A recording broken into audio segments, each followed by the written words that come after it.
I competed in one of the craziest special events to date with incredibly skilled drivers, controversies and absolute chaos in the rain. This year's iRacing 24 Hours of Daytona was a race of plot twists and turns. Now let me take you through the story of what was the toughest sim race we've competed in. And so it's race day for the biggest sim racing event in the world. Welcome along to the top split of the iRacing 24 Hours of Daytona.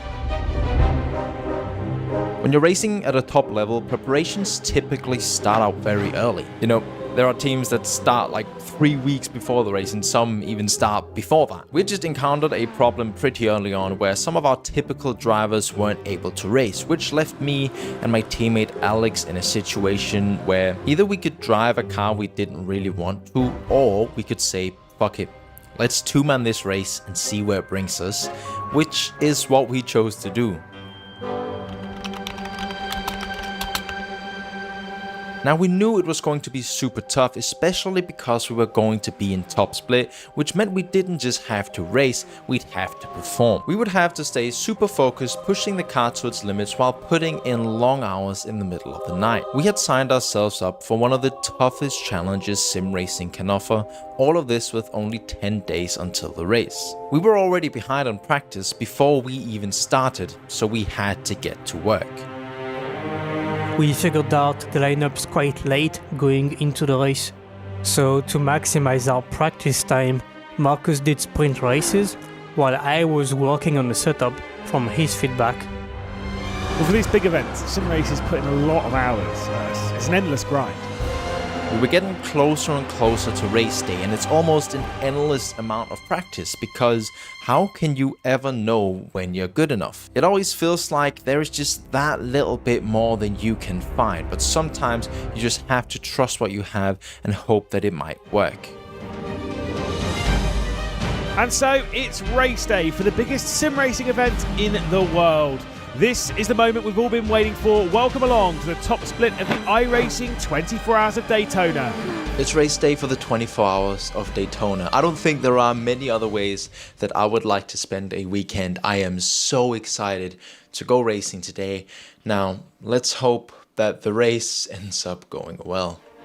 Jumping into qualifying, I wasn't too confident. We had spent more time preparing the race setup as that was more important to us considering the length of the race. Looking back at it, however, I probably should have spent a little bit more time preparing the qualifying. Yeah, and Marcus starts his flying lap of Daytona, making his way around the banking into the first corner, braking wide. He's had a huge moment of oversteer on the entry. Ooh, what's that going to do for his qualifying? I made a big mistake in qualifying. You know, I hadn't been practicing it that much, so I wrongly estimated the amount of grip that I had into turn 1. Unfortunately, that meant I lost the rear of the car. Well, of course not a good lap. Oh well. Yeah, don't worry about it. It's a long race. Yeah. P17 wasn't the greatest starting position, but we knew that we had to focus on the race as we had a lot of work to do and a long 24 hours in front of us. This is what it all comes down to. The tension is in the air as the drivers get ready for the day and night that lies ahead of them. It's quite exciting on information lap. Everyone knows that it's about to go down. Personally, I'm not nervous. I think I've taken so many race starts by now that I'm more excited and focused than I am nervous. But I would also have to stay incredibly focused because the race could end at any moment, and it's especially dangerous on the race start, so it's just about remaining calm. For the 8th time, we're ready to go with eyes to the heaven, to the medal. Green flag out for the iRacing Daytona 24, powered by VCO. It is Williams Esports Tour Master and come off the inside a little bit more vector. We are collecting red line this time line. This is underway listening.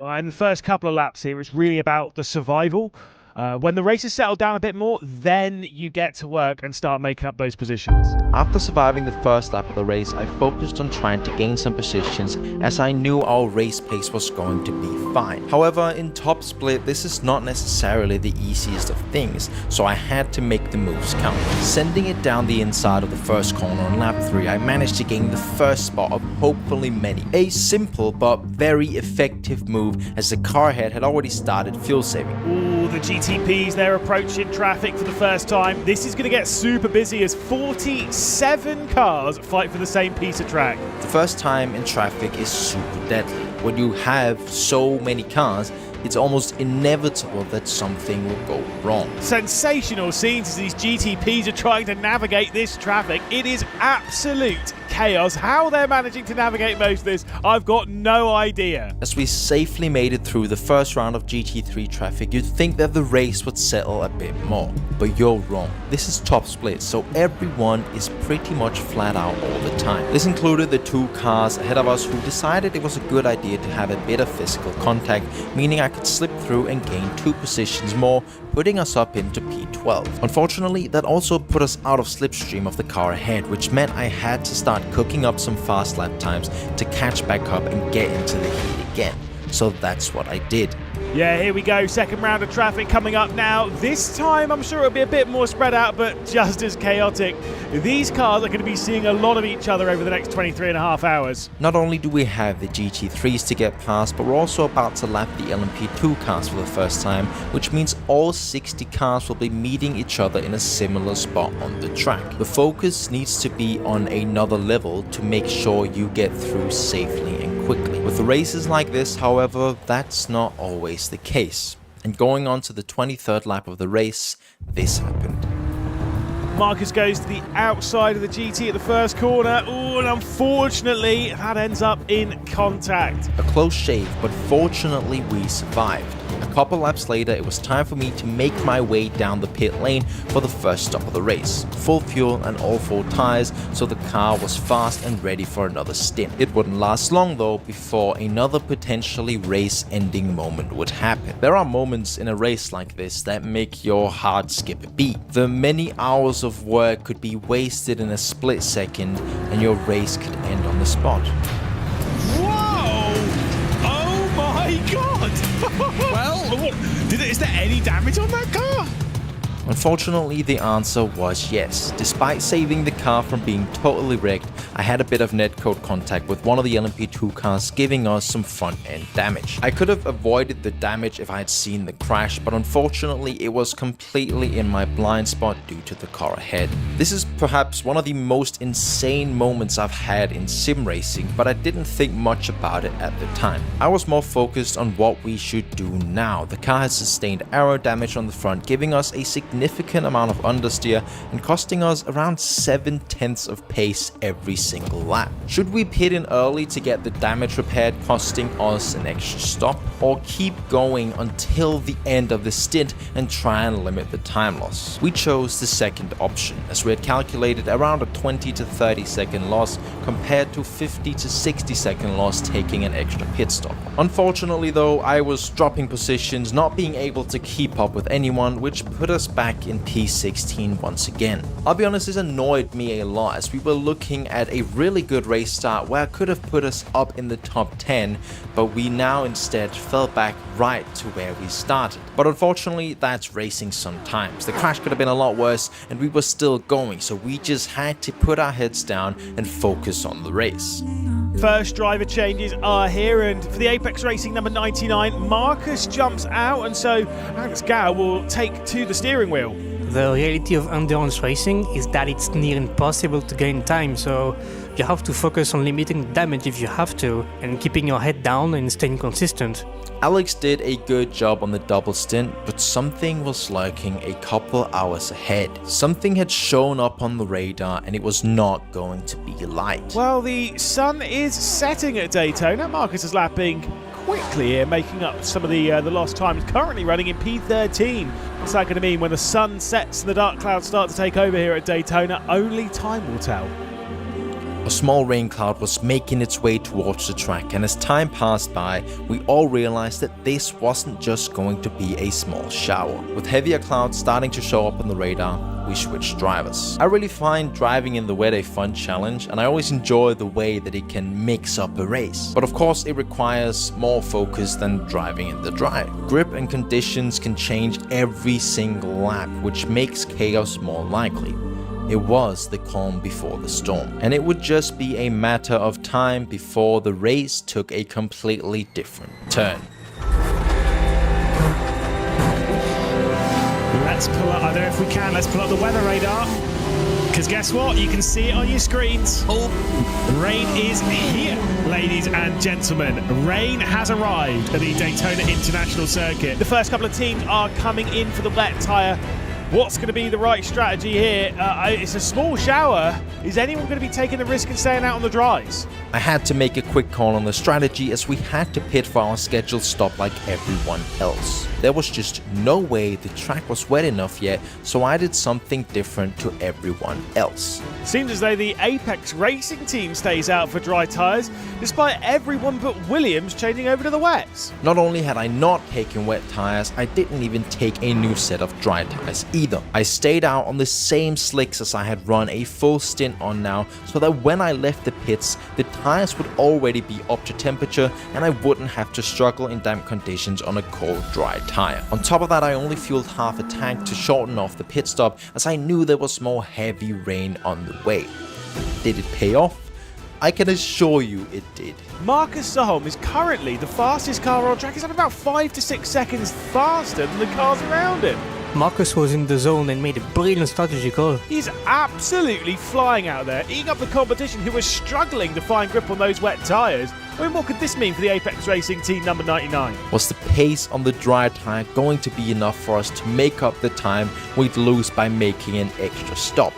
Only time would tell, but with me lapping 6 seconds faster, I made an overtake that put us all the way up in P5 for now. You know, this was not an easy stint. The dry tires in the damp conditions were super tricky to keep on track. But the fact that a strategy call going against the whole field completely changed our race made this one of my favorite stints I've ever driven. Thinking back on it, I enjoyed it a lot, but I think in the moment itself, I was just focused on keeping the car on track. The race doesn't stop for nobody, and neither did the rain. Well, heavier rain is approaching the track quite quickly here, and I think we're about to see the last dry runners come in for wet tyres. But that is what is heading this way. Heavier rain, like you've been talking about. It is about to hit the circuit, and it is about to get into very wet weather conditions. Another driver to give a shout out, by the way, you were talking about an Apex Racing team. They were the other ones to stay on the slick tyres, and I believe it is still Marcus Soholm behind the wheel, up to 5th position. It was time to change over to the wet tyres as the track had become significantly less grippy. I had timed it perfectly with fuel as I was running on the last lap when the switchover point happened, so I made my way down the pit road for the tyre change. This was the moment we were going to find out how many positions we had gained on the strategy, and as we came out in P9, we knew it had been a good choice. We would also have the advantage on tyres as the others had been overheating them in almost dry conditions. As the stint went on, I'd gained positions as cars in front pitted, were slower or had an accident. First up to P8, then P7, P6, and eventually P5. These were the positions we were fighting for now. Marcus is gaining positions here with the Williams Esports and Drago Racing finding the barriers. I mean, the Apex Racing team, they're now all the way up in P3. With the pit stop offsets from all different teams, we were running between P3 and P5 throughout the stint. And as the rain stopped and the track slowly started drying, I jumped out of the car almost 3 hours after I had jumped in. As you can imagine, I needed to rest a bit before my 5-hour monster stint that we had planned later in the night. First though, it was time for Alex to take us through the transition from the wet to the dry. The grip is crazy when you switch back to the slick tires, they're so much faster. I remember thinking, how are we gonna get back into the pits now that we are on slicks? And that's when the first cars started to crash entering the pits, including Verstappen. So I had the idea to brake on the dry line very early on.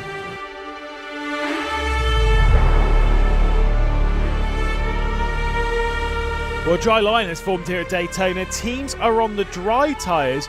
as we're about to pass midnight and head into the late night hours. Alex did a good job pulling away from 5th and keeping us out of trouble for now, but we were about to enter the late night hours. For the rest of the race, we were going to be at a disadvantage to all of the other 3 and 4 man teams, as we wouldn't be able to get as much rest, unless we planned for long night shifts. I was about to get in the car for a monster 5-hour stint so Alex could go off and get a couple hours of sleep. This meant that I had to take us from midnight to 5 AM. Marcus gets back behind the wheel of the Ferrari 499P at just past midnight. The track was practically dry on the racing line at this point, which meant everyone was flying. Another hour gone by and it's still Marcus in that car. I think when you're driving in the night, you get into your own little bubble. You get into this kind of magical flow as you're just flying around the track. There's something so special about these night hours, the way time flies by when you're out there pushing the car as fast as you can on a grippy track. Time really went faster than I had imagined. All of a sudden, I had spent 3 hours in the car when it felt like I had just gotten in. This is the 6th stint in a row now for Marcus. How long is he going to be able to hold on for? And all of a sudden, when I approached my 200th lap in a row, I realized how quickly time had gone by. It was almost 5 hours later and my teammate Alex had woken up ready to get in the car. I think when you're focused and having a good time doing something you love, time just flies by. And that's really one of the things I love most about sim racing. Those nighttime stints where you're in your own world and nothing else matters except the next corner. It's really quite magical.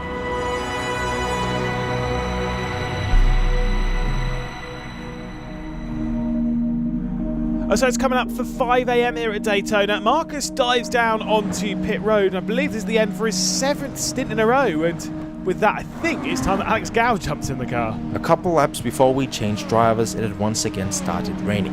This time, the rain was going to last for a while, and it would bring even more drama and controversy than last time the skies had opened. As we passed the 8 hours left mark, the drama would hit the race big time. The leading Ferrari Esports GTP would get caught up in an incident that would be talked about a lot in the sim racing community. Heading into the first horseshoe, the driver outbroke himself, putting him on a trajectory straight towards the barrier where they would have likely sustained damage and lost a heap of time. What actually happened? The moment the driver realized he was heading towards a race-ending moment, he reacted quickly by pressing Alt F4, exiting the game and towing the car back to the pits. Daytona iRacing only takes a couple minutes and it puts you to the end of the lap you're currently on. Instead of spending time in the pits repairing their car, another team member could simply jump in once the tow finished and keep going. Which would have been really smart if towing to gain an advantage wasn't against the spawning code. For us, this meant there was a potential to gain a position on post-race penalties,